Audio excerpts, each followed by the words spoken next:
Hello. അപ്പോൾ ഇന്നൊരു ചെറിയൊരു വീഡിയോ ആണ്. കുറച്ച് നാളായി ഞാനൊരു ലോങ് വീഡിയോ ചെയ്തിട്ട്. ഇടയ്ക്കിടയ്ക്ക് ഓരോ ഷോർട്സ് ഇടുമെങ്കിലും ലോങ് വീഡിയോ അധികം ഉണ്ടായില്ല. അപ്പോൾ ഇന്ന് സൺഡേ ആണ്. ഞങ്ങൾ ഈവനിങ്ങിൽ റെഡിയായിട്ട് നിൽക്കുകയാണ് ചർച്ചിൽ പോകാനായിട്ട്. രാവിലെ ഞങ്ങൾക്ക് കുർബാന കൂടാൻ പറ്റിയില്ല.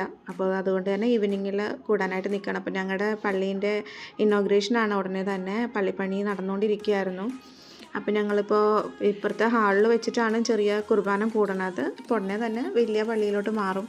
അപ്പോൾ ഞങ്ങൾ പോകുമ്പോൾ തന്നെ ചെറുതായിട്ട് സ്റ്റാർട്ട് ചെയ്തിട്ടുണ്ടായിരുന്നു കുർബാന. അപ്പോൾ ഞങ്ങൾ അവിടെ ഇരുന്നു കുർബാനയൊക്കെ കൂടി. നിലുമോൾ അവിടെ കിടന്ന് ഭയങ്കര ഓട്ടമായിരുന്നു. അവൾക്ക് അങ്ങനെ അടങ്ങിയിരിക്കണ പണിയൊന്നും ഇല്ല. അപ്പോൾ അത് കഴിഞ്ഞ് കുർബാന കൂടി കഴിഞ്ഞപ്പോഴത്തേക്കും ആൾ നല്ല ഉറക്കം തുടങ്ങിയിട്ടുണ്ടായിരുന്നു. അപ്പോൾ ഞങ്ങൾ എഴുന്നേറ്റപ്പോൾ ഞങ്ങളുടെ ഒപ്പം എണീറ്റു. ഞങ്ങളത് കഴിഞ്ഞ് കുർബാന കഴിഞ്ഞിട്ട് ഞങ്ങളൊരു ചെറിയൊരു പാർക്കിലോട്ടാണ് ഉദ്ദേശിച്ചത് പോകാനായിട്ട്. അപ്പോൾ നമ്മുടെ തോപ്പുംപടിയിലുള്ള വാക്ക് വേൻ്റെ 2 സൈഡിലുമായിട്ട് സ്റ്റാർട്ടിലും എൻഡിലുമായിട്ട് കുറച്ചധികം കടകൾ തുടങ്ങിയിട്ടുണ്ട്. കുട്ടികൾക്കുള്ള പാർക്കും ഉണ്ട്. അപ്പോൾ അതിനായിട്ട് ഇറങ്ങിയതായിരുന്നു. പക്ഷേ ഞങ്ങൾ അവിടെ എത്തിയപ്പോഴേക്കും കുറച്ച് ലേറ്റായിപ്പോയി. കുറച്ച് വഴിക്ക് വെച്ചിട്ട് 1-2 പേരെ കണ്ടിട്ട് വർത്തമാനം പറഞ്ഞ് നിന്ന് കുറച്ചൊന്ന് താമസിച്ചു. അതുകൊണ്ട് തന്നെ പാർക്കിൽ കയറുക എന്നുള്ള പരിപാടി ഞങ്ങളൊന്നും ഒഴിവാക്കി. എന്നിട്ട് അവിടെയുള്ള കടകളെല്ലാം ഞങ്ങളൊന്ന് നടന്ന് കാണുമായിരുന്നു. ഇപ്പോൾ ഒരുപാട് ഷോപ്പുകൾ തുടങ്ങിയിട്ടുണ്ട്. മോമോസിൻ്റെ ആണെങ്കിലും ചാട്ട് ഐറ്റംസ് ആണെങ്കിലും. ഇപ്പോൾ മെയിനായിട്ട് ഞങ്ങൾ വന്നത് ഈ മിക്സ്ഡ എന്ന് പറഞ്ഞിട്ടുള്ള ഒരു ഷോപ്പിലാണ്. ഇപ്പോൾ ഇവിടെ ആണെങ്കിൽ ഫ്രോസൺ ഫ്രൂട്ട്സ് വെച്ചിട്ട് ഫ്രഷ്ലി അവർ ബേക്ക് ചെയ്യണം. അവർ തന്നെ ഹോം മെയ്ഡായിട്ട് ചെയ്യണ ഒരു ടൈപ്പ് ഐസ്ക്രീം വെച്ചിട്ട് ചെയ്യണം ഐസ്ക്രീം. അതാണ് മെയിനായിട്ട് കഴിക്കാൻ വേണ്ടി വന്നത്. കാരണം അത്രയും ഷോപ്പുകളുള്ളതിൽ വെച്ചിട്ട് ഏറ്റവും കൂടുതൽ തിരക്ക് ഈ ഷോപ്പിലാണ്. അപ്പോൾ നമുക്ക് നമ്മുടെ ഇഷ്ടാനുസരണം എങ്ങനെയാണെന്ന് വെച്ചാൽ നമുക്ക് ഫ്രൂട്ട്സ് മിക്സ് ചെയ്തെടുക്കാം. അപ്പോൾ ഒരുപാട് മധുരമൊന്നും ഉള്ളൊരു സാധനമല്ല. അപ്പോൾ നമ്മൾ സാധാരണ ഐസ്ക്രീം എന്ന് പറയുമ്പോഴത്തേക്കും നല്ല സ്വീറ്റായിട്ടുള്ള നല്ലൊരു ഇതല്ലേ നമ്മൾ പ്രതീക്ഷിക്കുക. അപ്പോൾ ഞാനും അങ്ങനെ തന്നെയാണ്. അപ്പോൾ ഞങ്ങൾ 2 എണ്ണം വാങ്ങിയിട്ടുണ്ടായിരുന്നു. ഒന്ന് മൾബറിയും പിന്നെ ഒരു ബ്ലൂബെറിയും.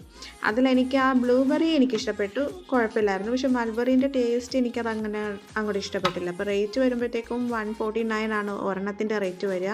അപ്പോൾ നമുക്കത് കാണാൻ പറ്റും. നമ്മൾ ഇങ്ങനെ കൊച്ചിയിൽ ഇതിപ്പോൾ ഫസ്റ്റ് ടൈമാണെന്ന് തോന്നുന്നു ഇങ്ങനത്തെ ഒരു സംഭവം വന്നേക്കുന്നത്. ഫസ്റ്റ് ടൈമായിട്ട് എന്ന് വെച്ചാൽ ഇവിടെ വേഫേഴ്സും കാര്യങ്ങളൊക്കെ ഉണ്ട്. പക്ഷേ ഞങ്ങൾ പോണ ടൈമിൽ ഈ ഐസ്ക്രീം മാത്രമേ ഉണ്ടായിരുന്നുള്ളൂ.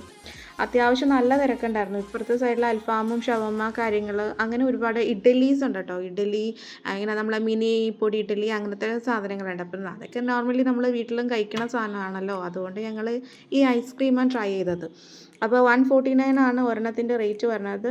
300 സംതിങ് ആയി നമുക്ക് GST ഉൾപ്പെടെ ആ 2 ഐസ്ക്രീമിനും കൂടി തന്നെ. പക്ഷേ അതൊന്നും ഒരു കാര്യമേ അല്ല അവിടെ വരുന്ന ആൾക്കാർക്ക്. എന്ത് തിരക്കായിരുന്നെന്നറിയോ. ഞങ്ങൾക്കത് ടോക്കൺ അനുസരിച്ചാണ് അവർ ഇത് ഐസ്ക്രീം ചെയ്ത് കൊടുത്തുകൊണ്ടിരുന്നത്. അത്രയ്ക്ക് തിരക്കാണ്. സൺഡേ ആയതുകൊണ്ട് മാത്രമാണോ എന്ന് എനിക്ക് അറിഞ്ഞൂടാ. പക്ഷേ ഇഷ്ടം പോലെ പാർക്കിംഗ് ആയിട്ട് സ്പേസ് ഉള്ളത് കൊണ്ട് തന്നെ പാർക്കിങ്ങും പിന്നെ ആൾക്കാരുടെ തിരക്ക് ഈ ഐസ്ക്രീം കഴിക്കാനായിട്ട്. എപ്പോൾ നമുക്ക് പൊതുവെ അങ്ങനെയാണല്ലോ മലയാളികളുടെ ഒരു സ്വഭാവം. 1-2 ആൾക്കാർ ഇച്ചിരി അധികം കൂടുതൽ നിൽക്കണം കണ്ടു കഴിഞ്ഞാൽ അവിടെ എന്താ ആൾക്കാർ നിൽക്കണതെന്ന് അറിയാൻ വേണ്ടി ഒരു ക്യൂരിയോസിറ്റി ഉണ്ടാവും. ആൾക്കാർ പിന്നെ അവിടെ പോയിട്ട് വീണ്ടും ആ തിരക്കിനിടയ്ക്ക് ക്യൂ നിൽക്കും. ഇപ്പം ലേലവാനിൽ അങ്ങനെയാണ് ഇപ്പോൾ നടന്നുകൊണ്ടിരിക്കുന്നത്. പോണവർക്കൊന്നും സാധനം കിട്ടണില്ല, ഔട്ട് ഓഫ് സ്റ്റോക്ക് ആവണു, അത്രയ്ക്ക് ക്യൂ ആണ് എന്നാണ് പറയുന്നത്. കാരണം ഇപ്പോൾ ആ ഹൈപ്പിനൊത്ത് അത് ഉണ്ടോ എന്ന് എനിക്ക് അറിഞ്ഞൂടാ. അത്രയ്ക്ക് ട്രെൻഡിങ് ആയിട്ട് നിൽക്കുന്ന ഒരു ഐറ്റം ആണല്ലോ അതും. അങ്ങനെ ഇതിപ്പോൾ ബ്ലൂബെറി ആയിരുന്നു. ബ്ലൂബെറി എനിക്ക് ഇഷ്ടപ്പെട്ടു. പക്ഷേ പക്ഷേ ആ മൾബറീൻ്റെ ടേസ്റ്റ് എനിക്കത് അങ്ങനെ അത്ര അങ്ങോട്ട് ഇഷ്ടപ്പെട്ടില്ല. അപ്പോൾ ഫസ്റ്റ് ടൈമാണ് ഞാൻ മൾബറി കഴിക്കണത്. ഇനി അതുകൊണ്ടാണോ എന്ന് എനിക്ക് അറിഞ്ഞൂടാ. പക്ഷേ എനിക്ക് മാത്രമല്ല ഞങ്ങൾക്ക് ആർക്കും ഇഷ്ടപ്പെട്ടില്ല ആ ടേസ്റ്റ്. ഒന്ന് സ്വീറ്റ് പൊതുവേ കുറച്ച് കുറവായിരുന്നു. ഇച്ചിരിയും കൂടി ഒരു മധുരം ഉണ്ടായിരുന്നെങ്കിൽ കുറച്ചും കൂടി നന്നായിരുന്നേനെ എന്ന് എനിക്ക് തോന്നി. പിന്നെ ഈ ഫ്രോസൺ ഫ്രൂട്ട്സ് വെച്ചിട്ട് ഫ്രഷ്ലി അവർ തന്നെ ആ സ്പോട്ടിൽ തന്നെ നമുക്ക് ചെയ്ത് തരണതായതുകൊണ്ട് തന്നെയായിരിക്കാം ഈ റേറ്റ് ഉള്ളതും. എന്തായാലും ഞങ്ങൾ അവിടെ നിന്ന് ഇറങ്ങി. ഞങ്ങളത് മാത്രമേ അവിടെ നിന്ന് ട്രൈ ചെയ്തോളൂ. മോമോസ് ഒന്നും കഴിക്കാൻ വേണ്ടി കയറിയെങ്കിലും momos full out of stock ആയിരുന്നു. പിന്നെ അവർ കുക്ക് ചെയ്തെടുക്കാൻ കുറേ ലേറ്റ് ആവുമെന്ന് പറഞ്ഞുകൊണ്ട് ഞങ്ങൾ അവിടെ നിന്ന് ഇറങ്ങി അടുത്ത സ്പോട്ടിലോട്ട് ഞങ്ങൾ പോവുകയാണ്. അപ്പോൾ അവിടെ നിന്ന് ഇത് ലാസ്റ്റാണ്. അത് കഴിഞ്ഞ് സ്റ്റാർട്ടിങ്ങിലോട്ട് ഞങ്ങൾ പോവുകയാണ്. ആ സ്റ്റാർട്ടിങ്ങിലായിട്ട് ഉള്ളതും ഇതുപോലെ തന്നെ കുറേ ആയിട്ട് കടകളുണ്ട്.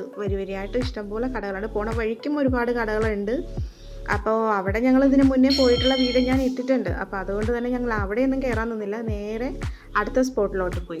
അവിടെ എന്ന് പറഞ്ഞു കഴിഞ്ഞാൽ ഒരുപാട് ലോഡഡും ഈ പറഞ്ഞ പോലെ തന്നെ അങ്ങനെ ഐറ്റംസ് ഫ്രഞ്ച് ഫ്രൈസ് ലോഡഡ് തന്നെയാണല്ലോ ഫ്രഞ്ച് ഫ്രൈസ് പിന്നെ വേഫേഴ്സ് പിന്നെ അതിൻ്റെ അടുത്ത് തന്നെ ഒരു ജിം അങ്ങനെയുള്ള കുറേ ഐറ്റംസ് കുറേ കാര്യങ്ങളും അങ്ങനെയൊക്കെ ഉള്ളൊരു ഏരിയ ആയിരുന്നു അത്. അപ്പോൾ അവിടെ ഞങ്ങൾ കയറി. ഞങ്ങൾ നേരെ ലോഡഡിലോട്ടാണ് പോയത്. ലോഡഡിൽ അത്യാവശ്യം തിരക്ക് ലോഡഡിൽ തന്നെയായിരുന്നു. കാരണം ഞങ്ങൾ എന്താണ് ഇത്രയും ഫേമസ് ആയിട്ട് ആൾക്കാർ തിരക്കണത് കഴിക്കാനെന്ന് അറിയാൻ വേണ്ടി ഇറങ്ങിയതായിരുന്നു. അപ്പോൾ അതുകൊണ്ട് തന്നെ ലോഡഡിലായിരുന്നു കൂടുതൽ തിരക്കും. അങ്ങനെ ഞങ്ങൾ ലോഡഡിൽ കയറി. ലോഡഡിൽ നിന്ന് ഞങ്ങൾ വാങ്ങിച്ചത് ഒരു ലോഡഡ് ഫ്രൈസും വാങ്ങിച്ചു, പിന്നെ ഒരു ബർഗർ വാങ്ങിച്ചു, ഒരു മൊജിറ്റോ വേറെ ഷോപ്പിൽ നിന്നായിരുന്നു വാങ്ങിച്ചത്. അപ്പോൾ ഇതിൻ്റെയൊക്കെ ടേസ്റ്റ് എങ്ങനെയുണ്ടെന്ന് അറിയാൻ വേണ്ടിയായിരുന്നു. അപ്പോൾ മെയിനായിട്ട് അതായിരുന്നു ഞങ്ങളുടെ ഉദ്ദേശം തന്നെ. അപ്പോൾ ലോഡറിന് വേണ്ടിയും ഈ പറഞ്ഞ പോലെ ടോക്കൺ എടുത്ത് ഞങ്ങൾ വെയിറ്റ് ചെയ്യായിരുന്നു. അതും എത്ര 100 റുപ്പീസ് എന്തോ ആണ് സ്മോൾ ലോഡഡിന്, പിന്നെ 110 അങ്ങനെ എന്തോ ആണ് ആ ബർഗറിന്. അപ്പോൾ അത്രയൊക്കെയാണ് അതിൻ്റെയൊക്കെ റേറ്റ് പറഞ്ഞത്. ഇപ്പോൾ ലോഡഡ് ക്വാണ്ടിറ്റി കുഴപ്പമില്ല, പക്ഷേ എനിക്ക് അതിൻ്റെ ടേസ്റ്റ് ലോഡഡിൽ മെയിനായിട്ട് ഫ്രഞ്ച് ഫ്രൈസ് ഭയങ്കരമായിട്ട് മുരിഞ്ഞു പോയിട്ട് അതിൻ്റെ ഫ്രഞ്ച് ഫ്രൈസ് സാധാരണ ഇത്രയും കളർ മാറാൻ പാടില്ല എന്നാണ്. അതിൻ്റെ ആ ഒരു ചെറിയൊരു വൈറ്റ് ഷെയ്ഡ് തന്നെ ഉണ്ടാവണം. ഇത് ഇങ്ങനെ ഭയങ്കരമായിട്ട് മുരിഞ്ഞിട്ട്, ഫ്രഞ്ച് ഫ്രൈസ് പൊതുവേ അങ്ങനെയാണ്, മുരിഞ്ഞു പോയി കഴിഞ്ഞാൽ നമുക്കിങ്ങനെ മറ്റേ വിറക് കൊള്ളി ഇരിക്കുന്ന പോലെ ഉണ്ടാവും. അപ്പോൾ ആ ഒരു ടൈപ്പിലായിരുന്നു ഫ്രഞ്ച് ഫ്രൈസ്. പക്ഷേ ബർഗർ അടിപൊളിയായിരുന്നു. ബർഗറിൻ്റെ ടേസ്റ്റ് എനിക്ക് നന്നായിട്ട് ഇഷ്ടപ്പെട്ടു. കുറേ നമ്മൾ ഈ ചപ്പും ചവറൊക്കെ കുറേ വാരി വെച്ചിട്ടാണല്ലോ പൊതുവേ ബർഗർ ഇങ്ങനെ കുറേ കുക്കുംബറും ടൊമാറ്റോയും ഓണിയനും അങ്ങനെ. എനിക്ക് പൊതുവെ അങ്ങനത്തതിലോട് വലിയ താല്പര്യമില്ല. പക്ഷേ ഇതിൻ്റെ ഉള്ളിൽ ലെറ്റ്യൂസ് തന്നെ അവർ ചെറുതായിട്ട് കട്ട് ചെയ്തിട്ടായിരുന്നു ഇതിൻ്റെ ഉള്ളിൽ ഫില്ല് ചെയ്തിട്ടുണ്ടായിരുന്നത്. അപ്പോൾ അതുകൊണ്ട് തന്നെ എനിക്ക് ആ ബർഗർ നന്നായിട്ട് ഇഷ്ടപ്പെട്ടു. പക്ഷേ ലോഡഡ് പോരാ. പിന്നെ മൊജിറ്റോയും നന്നായിരുന്നു. അങ്ങനെ ഞങ്ങളെല്ലാവരും കൂടി അവിടെ ഇരുന്നു കഴിച്ചു. അവിടെ നിന്ന് സാവകാശം കുറച്ച് നേരം അവിടെ എങ്ങനെ ഇരുന്നിട്ട് ഞങ്ങൾ അവിടെ നിന്ന് ഇറങ്ങുകയാണ്. അപ്പോൾ ഇന്നത്തെ ഉദ്ദേശം രണ്ടും നടന്നു. ഞങ്ങൾ ഇറങ്ങിയ കാര്യം ആ 2 സ്പോട്ടിൽ ഞങ്ങൾ പോയി, ഞങ്ങൾ ട്രൈ ചെയ്തു. അപ്പോൾ ഇത്രയേ ഉള്ളൂ എൻ്റെ വീഡിയോ. ഇഷ്ടപ്പെട്ടാൽ ലൈക്ക് ചെയ്യാനും ഫോളോ ചെയ്യാനും മറക്കരുത്.